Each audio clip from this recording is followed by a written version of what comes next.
So this is some basic advice about cleaning your teeth. Keep it 2 minutes twice a day and have a set routine, and make sure that you're angling the toothbrush correctly.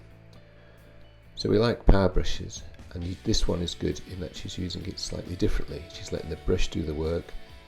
Unlike this other power brush, ideally the bristle should go right up to the gum margins, and you'll get instructed by this at the surgery, but why not at home? Would save time and money for you and the dental practice. So it's 2 minutes, and just work out a set routine that ensures you don't miss anywhere, and hold the brush at the right angle. It has to be 45 degrees. So there's a different motion for using your manual brush to your power brush, so use them both correctly. And make sure you get right behind the back teeth. Sometimes if your teeth are crooked, you have to work a bit harder, and that's why you need a small headed brush. But it will get into the gaps and make your gums healthy.